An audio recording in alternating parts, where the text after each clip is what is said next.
Hello guys, welcome to memento, welcome to another vlog.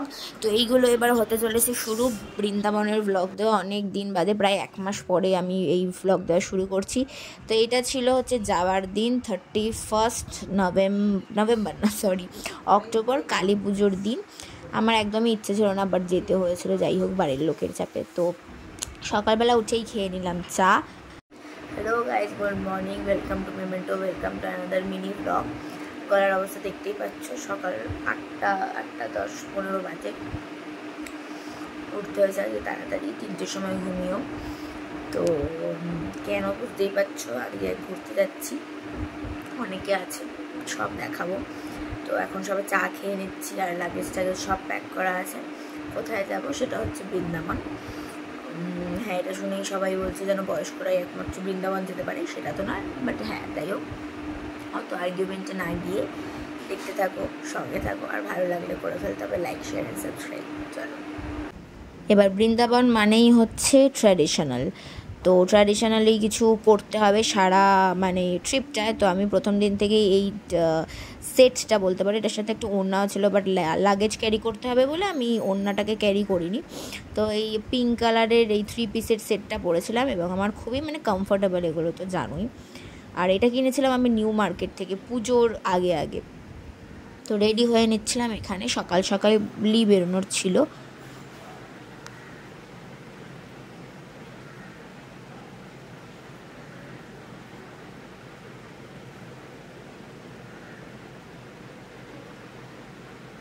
একা একা trolley bag নামিয়ে দিচ্ছে নিচে।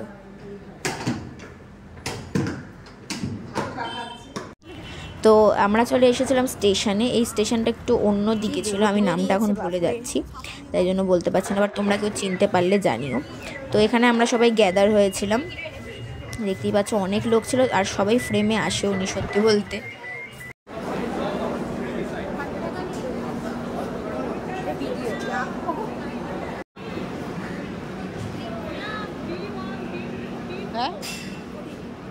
আমি করেছি।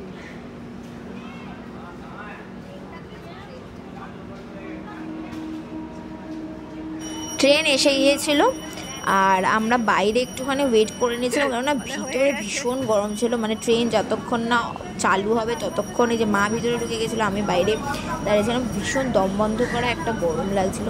তারপরে অ্যাট লাস্ট চালু হলো ট্রেন, এবং ট্রেন চালু হওয়ার পরে আস্তে আস্তে গরমটা একটু কেটে ঠান্ডা ঠান্ডা হচ্ছিলো। তাও যে ট্রেনের ইঞ্জিনিয়ার ওরা যারা থাকে, তারা এসে টেম্পারেচার মাপছিল ওদের থার্মোমিটারে, যে কতটা টেম্পারেচার হচ্ছে। আমাদেরকে সব বলা হচ্ছিল যে যাতে আমরা পর্দাগুলো দিয়ে রাখি, কেননা ট্রেনে ভীষণ রোদ লাগার ফলে গরম হয়ে যাচ্ছিল ট্রেনটা।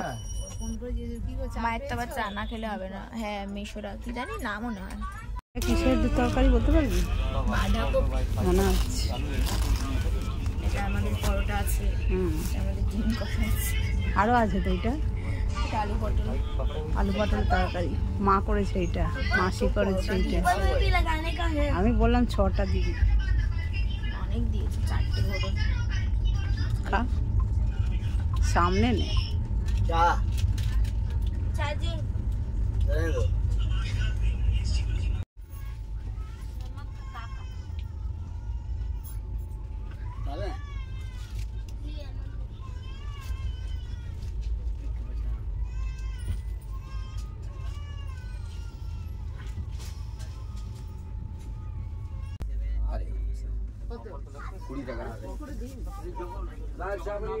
টাকা নিল না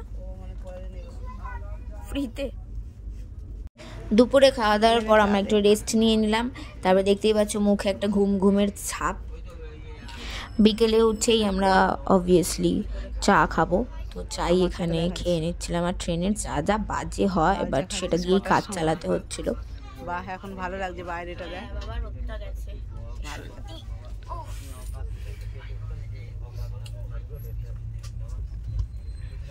কোথায় যাচ্ছিস?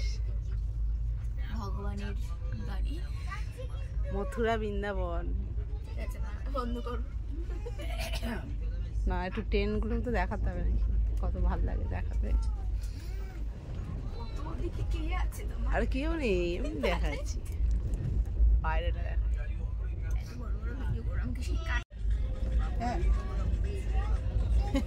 এটা তো বাজেই করে, তাও এটা একটু মশলা টসলা দেওয়া আছে, বেশ ভালো লাগছে লালটা। হ্যালো বাইরেটা দেখি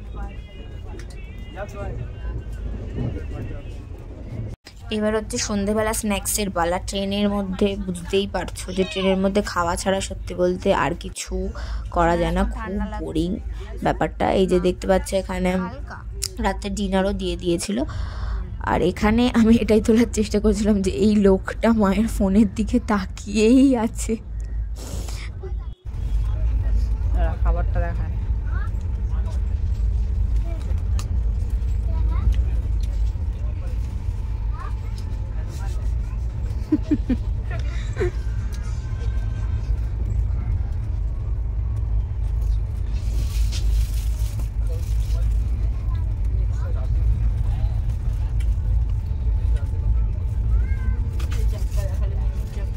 হয়েছে, একটু বাইরেটাও নিতে হবে।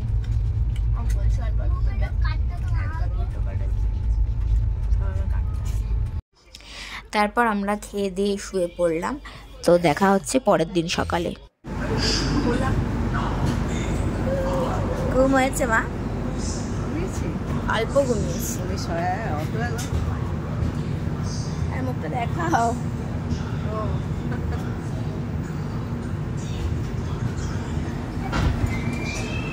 উঠবো না।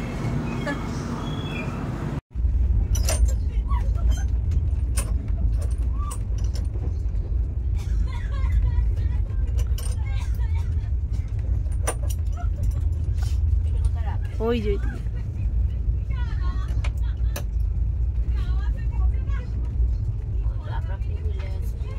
তুলে দে উপরে, ওটা আগে উপরে তুলে দে, লেগে যাবে তোর মাথা। এগুলো ওইদিকে সিটে রেখে দিয়ে, ওইদিকে ফাঁকা।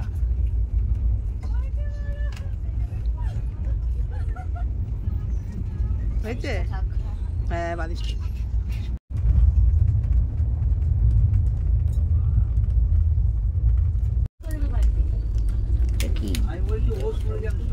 স্যান্ডউইচটাকে ব্রেড কাটলেট বলে নাকি? এরপরে কিছুক্ষণ বাদে আমরা নেমে গেলাম, মথুরা জাংশনে নামলাম। তো তারপরেরটা পরের ভাগে দেখতে পারবে। ততদিন stay tune and don't forget to like, share and subscribe. By.